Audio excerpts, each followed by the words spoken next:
Hey, I'm back. I know it's been a while since my last video. Just a lot has been going on. There was no particular reason why I decided to take forever. But as you can look, I'm still in my closet. But it's a little different because everything is kind of packed up and bare. So, the story is the other housing situation that I had going fell through because the couple that were in the particular house that I was going to rent, their contract fell through, so they can't leave, of course, until they find another house. And so we just put the house on the market as of Monday, and so I just got to the point where you saw that other video, my two-part video where I was kind of frustrated because I was interrupted. But it's one of those things where we need our space, and so even though I feel like it's a good thing for the girls, it's not necessarily really healthy for us to continue to live as if we're married and knowing that we're, knowing the results. So I found a place, and it's a nice little apartment, 2-bedroom, 2-bath, and it's in a gated community. They have a saltwater pool, and they have like this large grassy area, so the girls could play. And so it's not ideal for me because I typically love living in a house, but I figure, I signed like a 12-month lease, and we'll see what happens. I mean, heck, I might stay, because sometimes owning a house can be a drag. So many things start happening, and you just, I don't know, you'd be wishing that somebody else would take care of it, like the landlord. And so, I mean, I feel like renting, owning, they all have their goods and bads, but, typically I do like owning a home. But right now, in this part of my life, I just need to rent, and that's okay. So, I've had some anxiety in regards to how am I going to afford this new place, and the house just got on the market, and who knows how long it's going to last on the market. And it really could sell really quickly. I really feel like it will. But the blessing in all of this is that the ladies that I encountered at the apartment complex to sign all the paperwork, it was the only 2-bedroom they had open and available, and somebody else had actually called about it. And so she was like, we kind of like hit it off really well, and so she was like, well, you can fill out your application. I was like, say no more. I have my laptop, and so I filled everything out, and didn't have to pay a whole lot down, and I don't have to pay my first payment till December, and it's October, and I'm moving next Friday. And that's a blessing. The fact that, and I got a discount for being a teacher, things like that. So it's really, really cool. And you would think that in that whole situation I'd be so ecstatic, so excited. But it's like, when things work for your good, it's like Satan comes to immediately snatch your joy. And so it was like it was short-lived, because I felt like my parents kept asking me a million questions, and a lot of times it seems like I'm making knee-jerk decisions when it comes to things, when in actuality I've been thinking about this situation for a long, long time. Oh my gosh, you see this gray hair? What the heck? Oh, sorry.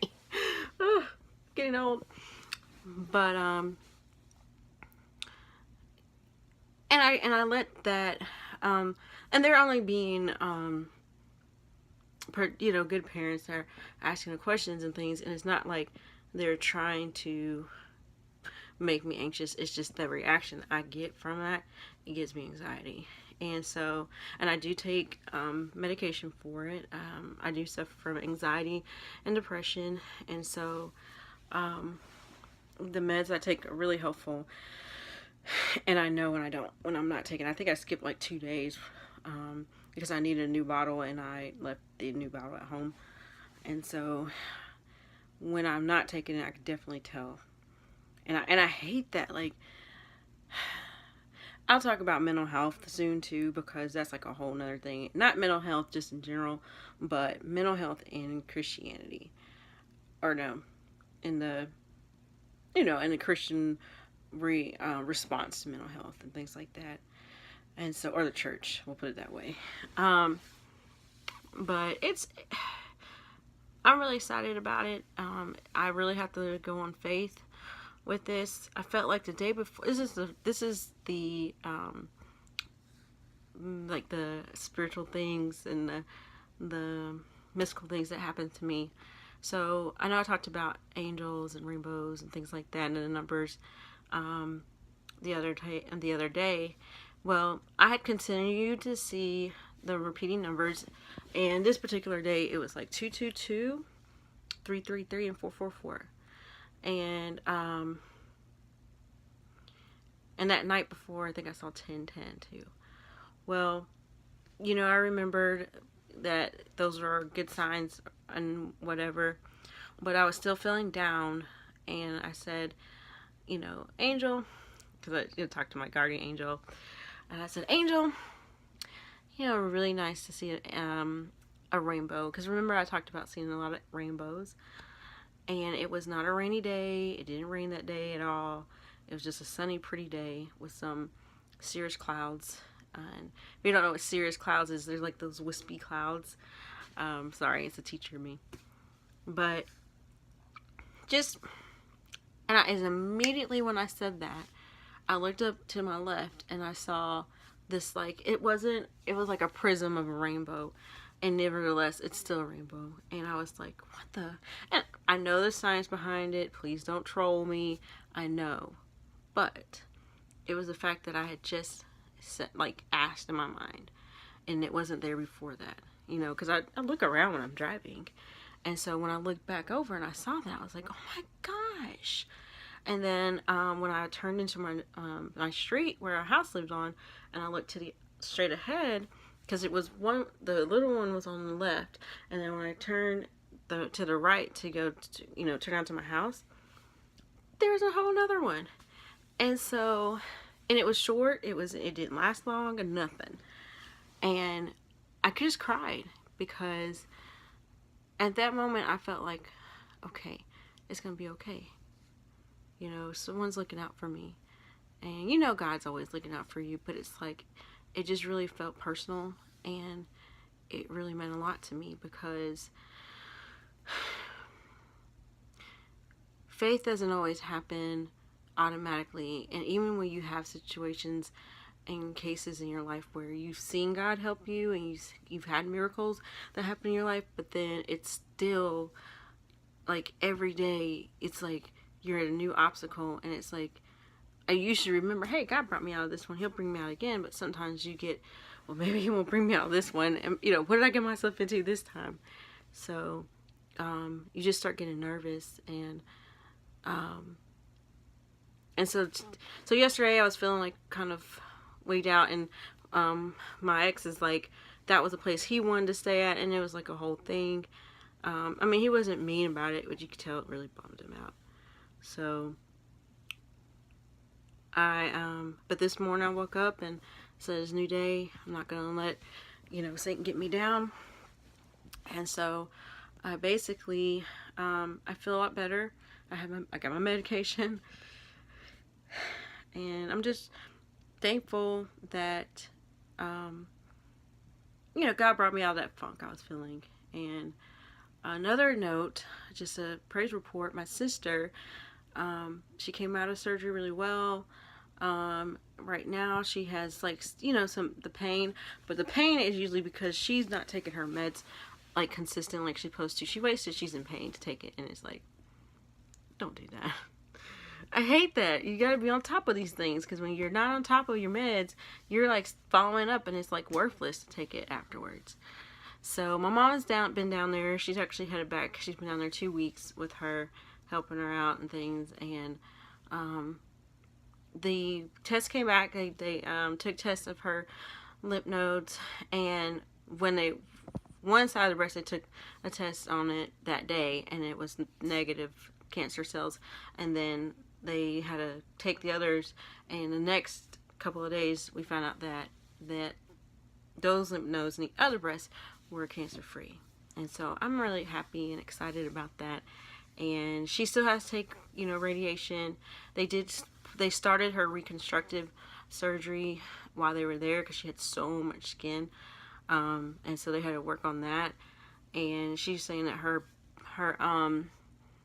body, it's like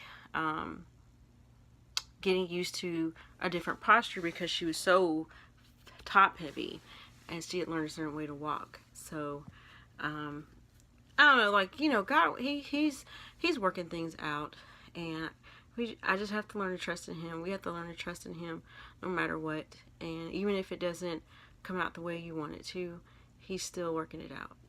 And the same thing with the relationship. I know it's like it's over, but I know that he's working out the kinks as far as how we're going to manage to continue to co-parent and be on the same page and work well and not be ugly, especially in the process of the divorce. So if you have any moving vans and people who can help move big furniture next Friday, come on down. I have a dinner for whoever helps me. No, my brother's gonna help, and I have another friend or two that's gonna come by. But I just want to say on a good note that, yeah, I was down and you get down.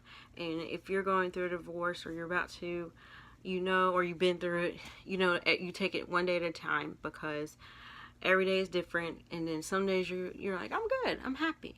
And then some days you're like, I suck, I'm sad. And so it's just like you got to roll with the punches. And I'm talking really fast, sorry. But, I wanted to say this. So one of my good friends, Beth, she's been my friend. We got our EDS degrees during the same time. And so we had our classes together. Well, we didn't get along at first, but we ended up being good friends. But she was there before I met Darius. And then when I started dating Darius, it was like, I think she would allude to me seeming like change. Well, she I called her, and she texted me, said, she'll call me tomorrow and we can chat. And she was asking how I was doing and feeling, and I told her about the move and all that. And I said, well, let me ask you this, because this is something that my sister said. I didn't bring up what my sister said, but I said, do you think that I've changed since me and him been married? And she was like, yeah. She said, or she texted that when she met me and when we were in school, I had this spunkiness and sassiness about me and like the confidence. And then she said that when we had lunch together, it's like 2 months ago, she said my whole like body language was different. Like, it's like she's like, I kind of like was down, and my posture was down, and I'm just like, wow. It's funny how people see you and you don't really see yourself. So, and she's not the first person to say this. So, and I talked about this in the last video, where you don't want to lose yourself and who you are in a relationship. You don't want to lose you.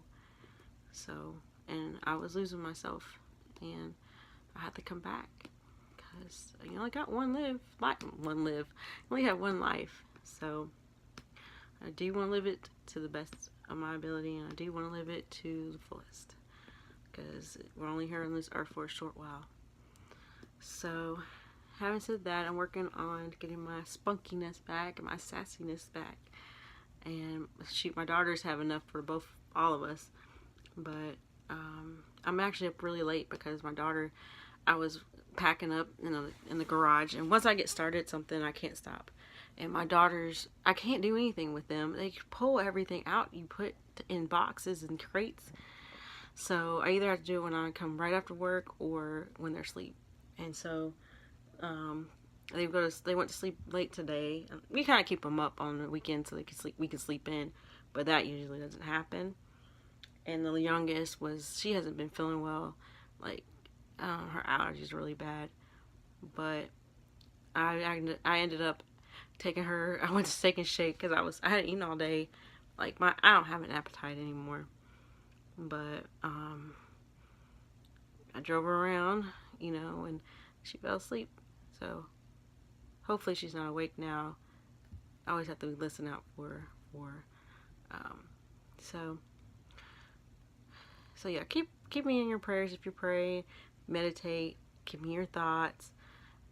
Anything helps. And thanks for watching.